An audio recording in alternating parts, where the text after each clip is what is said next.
Anyhow, so cool. Well, we're live on Instagram. We're live on Zoom. That's pretty cool. And here with Tamika. So thank you everybody for taking the time out. I just thought that since this is a kind of a weird, unusual time, that maybe it would make sense to get together and see how we can be of service. So what I'm really here to do is hear what's on your mind and hear what we can do to be of service. Couple things I thought that we would just kind of start with a little bit of kind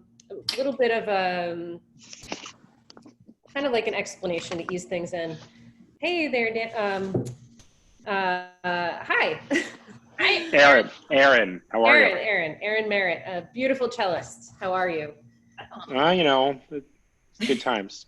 Good times. How are you? How are you doing? Very good. I'm good. I just wanted to come on and thank you for being part of our inaugural live. One thing that I wanted to do is just start with a little bit of context for what I'm bringing to the table today. So obviously I'm a business coach. I'm a strategic planner. I've studied the industry for years and years. I am a creative entrepreneur. I'm a trained classical musician. So bringing a lot from that point of view. So it's kind of like right brain, left brain. But I've also been doing a lot of studying as a human being and worked on myself a lot. And so part of this is also just based on things that I've learned as a human being from amazing people like yourselves and just being out, wanting to be of service, wanting to be a good person and help the world. So I know we're all thinking about resources right now, and resources don't just disappear. So it's a law that things that are material may transform into another form, like water turns into steam, but it's still there. So I want us to just think that remember that there's no lack. So matter doesn't just disappear. Material things don't just disappear.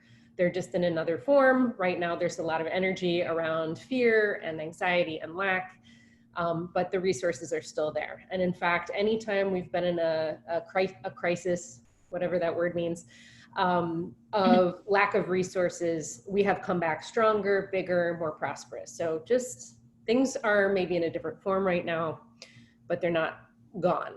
So that means that things transmute, right? So money is what we trade for value. And if you want money right now, think about what is it that the value that you're creating. So we trade money for value. So what is the value you're putting out into the world?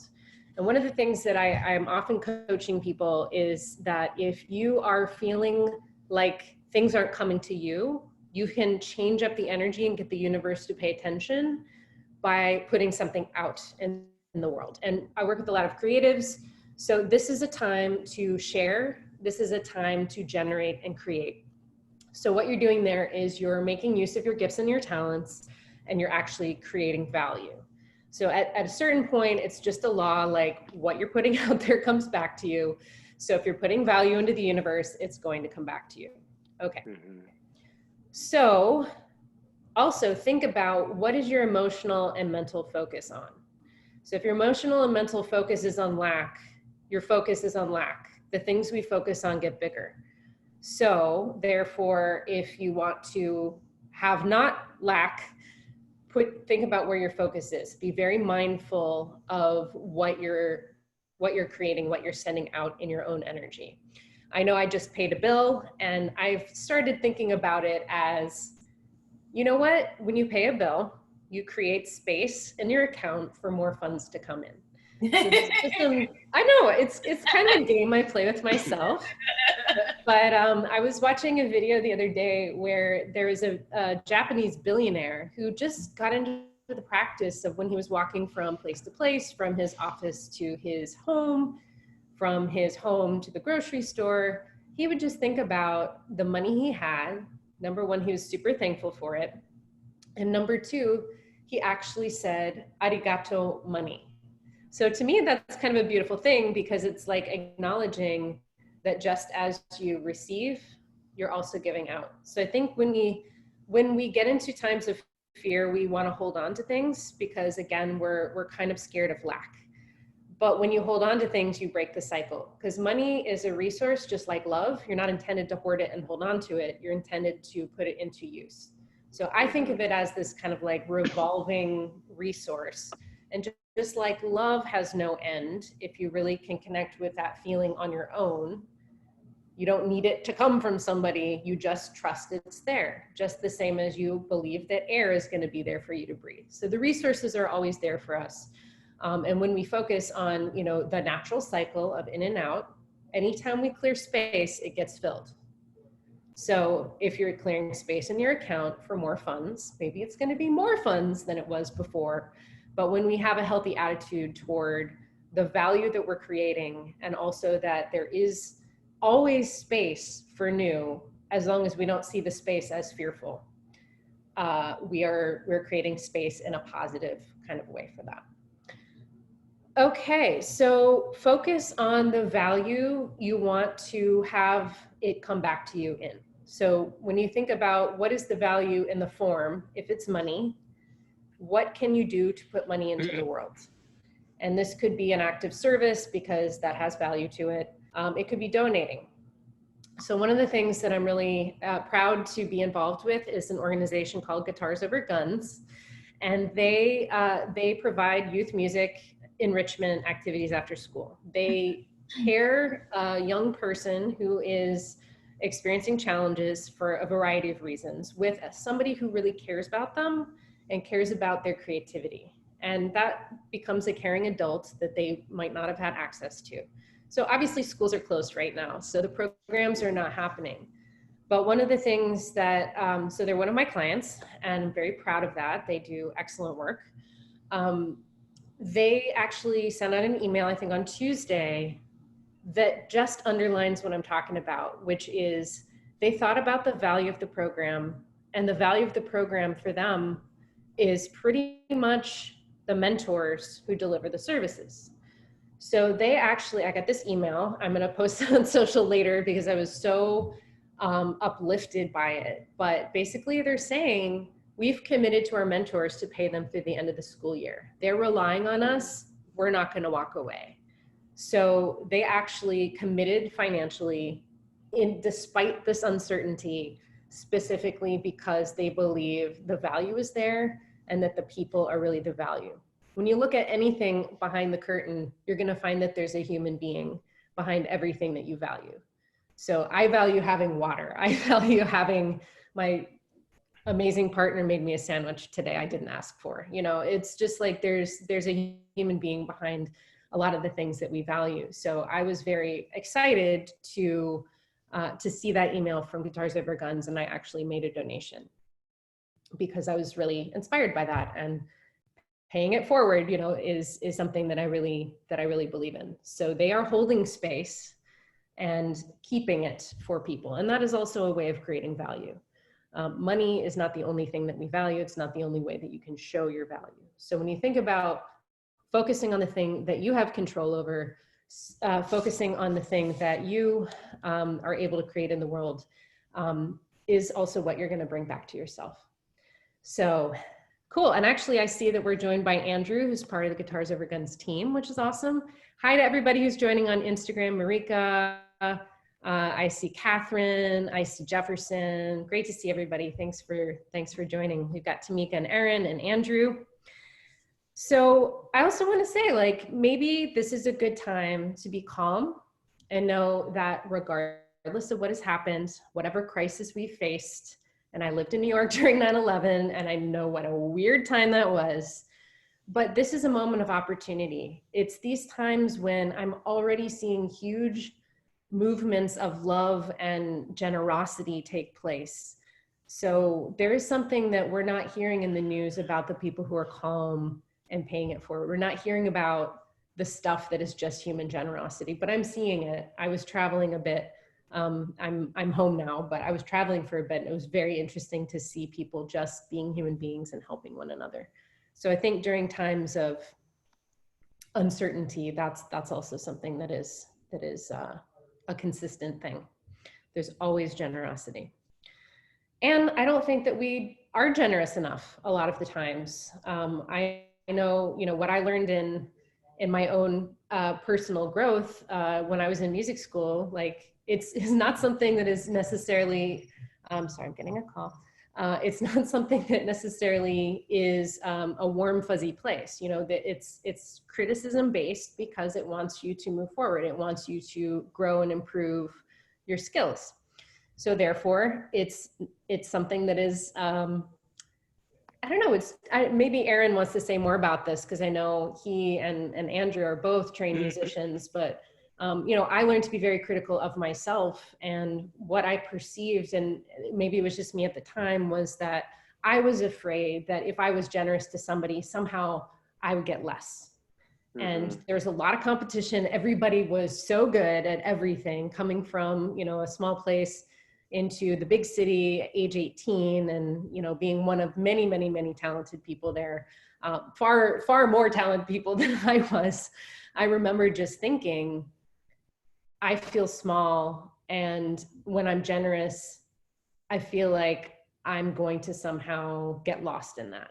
But what I've come to understand is that I met Yo-Yo Ma. He's one of the most generous human beings ever. I've been really enjoying, again, he's been creating value for me and for a lot of people on Instagram. He's been sharing performances that he's just like, the Swan was yesterday. And I think that's a beautiful piece. And that's just a little chunk of something, some sort of value that he's contributing and creating, which for creativity, I think is something that we need. These are the things that are intangible, which are the things that that are inspiring us to keep going, right? So it's not all staying inside and watching television and, and all of that kind of thing. So he's been helping me also see that this is a time for hope and reassurance, and we can really help each other that way. So this is an opportunity to be thankful, because this is weird. I really feel a shift in consciousness. I feel there's an opportunity where we don't know what the new normal is. Like this uncertainty seems to be the thing right now. But I think in that, we've always had these moments of human people changing things, changing the paradigm. Cool. So when we're not pinching ourselves off in anxiety and worry, and we can see that this actually might be a blessing, this getting us out of, consuming, and this getting us out of just having to be places and be exhausted by human interactions, which are great. But, it's, I think, an opportunity for us to learn about our own energy and how to manage our own energy. And also that relationships don't have to be all in person to be deep and meaningful. So with that, I want to invite you to tell me what's on your mind. Let's reflect, let's support each other. Let's do what we can to be supportive. This is just a platform. This is a space I wanted to hold for all of you to convene and come together and solve. So what's on your mind? How can we help? Well, hi. How are you guys? So just, it's so interesting how everything just shifted suddenly like that. I know I'm not saying anything that, we're not all thinking. And it's good to hear this, because I'm kind of suffering from some weird anxiety, all the stuff you're talking about. When I had known you were doing what you were doing, but I remember seeing a Facebook invitation to an event you did about how to say no to things, and how to prioritize and say no to things. And so for me, I've always been somebody who kind of doesn't say no, overcommits, spreads himself too thin, to the point that I was spread so thin I couldn't even go to the event at the, whatever it was, the National or the Nautilus or wherever it was. Yeah. And and so it's just so weird for me. I'm having a hard time shifting from going completely occupying, like you're saying. I don't think of it as working so hard to the point that I'm tiring myself out, So for me, it's just going to this extreme other end where a lot of the work I do is not specifically very creative. It's maybe following orders or, showcasing my skills in an ensemble setting. So I feel like this weird anxiety and kind of shifting over to be more artistic, a little bit more of you know, a self-entrepreneurial go-getter, like the kind of stuff that you're having to do, social media stuff. I mean, there are people who are putting stuff out on social media, churning out content in a way that's generous and has value. But it's funny, I'm having a mini existential crisis in how to shift into that place right now, which is very different from why I wanted to see you to begin with. Yeah. You know? I get that. And, you know, I've been there. It's really weird to all of a sudden, it's like when you go into hurricane mode, but that, Right. you know, has an end, right? So I think that what you're bringing up is really pithy. I think it's really deep, and it really is something I know I'm experiencing. Like, what is my new flow? So my partner's working from home now, and I have my routine. I work from home all the time. So now I'm, you know, have somebody who wants to, you know, come in and ask me what I think and, you know, interrupt. I'm not used to being interrupted. So, you know, what is this flow? But I think especially in this, hi, good to see you on Instagram. Thanks for joining us. We're talking about what it means in this new normal of kind of shifting the way that we give our focus to our work. And especially since we're virtual, what does that mean for balancing, like, creating value and, hey Lillian, creating content on social media versus, you know, being present in your creative practice and adding value to the universe through your own journey. So what are you finding that you're being successful, or, you know, where are you stuck? Is it the knowing how much of which to do, getting into a rhythm? It's getting into a rhythm. It's also, you know, I have now no concerts to prepare for or practice for. It's weird to have like a free creative license, but no outlet. I mean, obviously there's an outlet because everybody's shifting over to digital, not being able to connect and make music with musicians. So that's a whole new thing. There are, you know, projects I've put off for a long time and I was unable to do because of lack of time, and now I have it. Yeah. So, you know, I have those things, and I guess I need to get myself on a schedule, you know.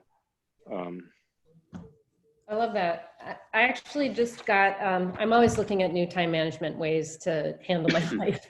I just got this it's a timesheet that I downloaded from the internet. It's just the basic timesheet. And one of the things that I've learned is, for me to do deep thinking, I need blocks of time.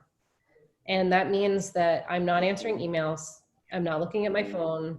I am not doing social media. I'm not listening to all the bings and the notifications of anything.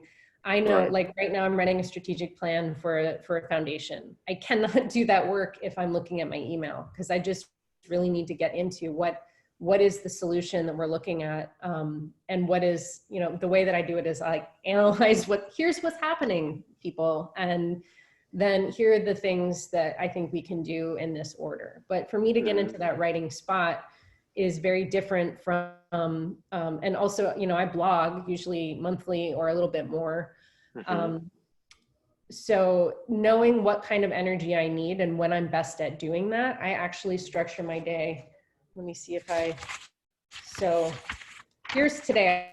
I did Monday because I wasn't paying attention, but basically I have a 4-hour self-care routine. I get up at 4, I do my meditation, I do my exercise. I know it sounds crazy. But I think especially now, making sure you are taking time and space to feed yourself what you need. I mean, your body is the platform through which you do everything. You know, your platform for being an artist, for sharing your voice with people, for, you know, doing all the mental and emotional stuff that you need to do. So I think this is, number one, an excellent, excellent time to carve out space for the inner work. And for me, the inner work is the mindset work. Entrepreneurship, being on your own, being a creative person, for me, very much is an inner game. It's not about the outer game, but being full, and like nobody else is going to fill your cup. So for me, my morning routine is really where I get healthy here. And I'm much more resilient and I'm more generous when I'm able to make sure that, like, I'm filling, I'm filling my cup first. So that's a thing that I guard. And I don't know, like my boyfriend this morning was saying, like, I think you're probably, you know, I'm learning from you. You have your self-care routine. You've already invested a lot of time in yourself. So you're like focused and ready to go the rest of the day. And like, we work together all the time, but it's not something that he sees day in and day out because he's off at the office. So it's been really also interesting to learn about myself from the people in my life, which is what anything we're going through now is going to be all about. But I really think like today I knew I had several meetings. So if I have a day where I have several meetings, because that's when people can meet, for me, what I do is that's when I do emails. That's when I do the one-offs. That's not when I'm going to do a blog. That's not when I'm going to do the deep writing or getting into, you know, the details. So my best writing time is in the morning. And honestly, if I can put in 750 words, if I have a goal to complete something, I will write from 5 to 6:30. That's my time. I'm not really awake, but sometimes that helps me get out of my own way. It's a great time to also get into like automatic writing. Automatic writing is basically where you just put pen to paper and you let whatever comes out come out. And what you end up learning is stuff that your rational brain will not, you know, if you're trying to make every word perfect. You know, he's a former journalist, so he really thinks about how it is as it's coming out. And I'm like, no, this is not that. This is like just the messy thing that it's like when you're in the practice room, when you're a musician, you're not trying to make your recital perfect right now. There's like a process and a journey. And, you know, Tamika's a writer and Lillian's a designer. And I know there are a lot of creative people here where their work is not linear. Hey, Maureen. So it's just knowing what is you at your optimal, when do you do that work the best, and how can you set up your schedule to succeed based on your own energy. And, you know, I work with a lot of women, and women have a cycle, like a couple days before your period, you're going to be very, like, you're going to turn inward. That's just what we do. So, you know, what are the activities that you can do then to kind of like anticipate, feed, and nurture that, rather than be hard on yourself? Why can't I have the stamina? Or, you know, just getting to know yourself, I think is the best possible thing. And as a creative person, maybe, you know, Andrew also can chime in here and say what he does, because he's a musician. He has a lot of demands on his time and energy too, doing the you know, directing and the performing and all of the things that he does. Andrew, do you want to share anything? What works for you? Sure. And I'll start just by saying that I'm still learning, and I think we all are. My whole life has been trying to find balance between two worlds that I happen to love both of them. I love working in education and in nonprofit, and I love being a musician. I'm a musician who is a bandmate, so I'm part of a group that had recording time scheduled for tomorrow that we are no longer going to do. So we're working within these new parameters as well, and there's a couple things that are resonating with me. The first is around kind of what you said earlier, Marta, about how, interestingly enough, during like times that are very uncertain and times that lean towards tragic, that's when people are the most likely, it seems, to be collaborative and not competitive. And in an industry like nonprofit and in the arts as well, like, there is a competitive nature to it, and there is like a notion that there's only so much of the pie, and like, you either get your piece of it or you don't, and if you don't fight for it, you won't get any of it. And like, every single time I've like intentionally tried to turn that notion on its head and be like, well, instead of like trying to step on people's heads, like, why don't I bring people in? Every single time I've done that, it's worked. But for some reason we haven't adopted that as like the norm yet. Yeah. And so I'm wondering if this is going to be a turning point at all in that way. or at least like shifting a little bit in that direction, because I know big changes are hard. Yeah. But I'm also, another thing I've also been thinking about, especially in the past couple of days when we've decided to postpone our recording sessions, which we had a plan to release new music this summer. And so that requires us to go to a studio and record. And, like with that on hold and knowing that we had time reserved to do that, especially with everyone being at home right now and being isolated, like I'm seeing a lot of my artist friends be like, oh, well, I'm going to write a song a day, or like, I'm going to have my new album ready to go by next week, or like, I'm going to write that book I've always wanted to write. And I'm trying to, everybody is motivated in their own ways. So I applaud people who like need to be held accountable by writing that down or posting it on social media or like letting other people know that this is their goal. But I've been doing my best to remind myself, like, you do have more time at home today, but even if you don't write a song today, that's okay. Yeah. And like, even if the 2 songs that you were going to record on Saturday doesn't turn into 6 songs by next week, that's okay. Like, you're going to be inspired by the same things you were always inspired by. So like, let them guide you and let time do its work. And just because like you're used to working for 12 hours a day doesn't mean you have to fill this time with 12 hours of other stuff, just to feel fulfilled. Totally. Tamika, that makes me think of some of the things you're up to. Do you want to share with us just a little bit about what you're up to and kind of what you're coming to in this new normal as a creative person yourself? Filling 12 hours of space. I'm like, oh, I have so much time in the day. I need to be doing this now. And I find myself not moving, even though I've been working from home and I have my own business. I find, and I think part of it is being distracted because I'm also a former journalist. So I know like I'm tuning into all of the updates and like, I want to know every second of what's going on. So I find myself getting very easily distracted from all of that and being like, wait, hold on. I'm nowhere near as productive as I was a week ago. Right. But I think that is also a little bit natural in the situation and what we're going through. But it's interesting because I feel like, through my work with Marte, I was on the path of a pivot in my business as far as who I'm talking to and marketing to and the content that I'm creating. And I actually feel a lot less anxious than I think the person I was a year ago would feel. So, and I owe that lots of Martes.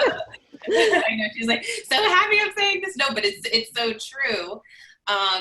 Because everything that you were saying in the very beginning of this, if you have that scarcity mindset, you invite that. And I feel that is so true. And I have, most of my clients are small business clients.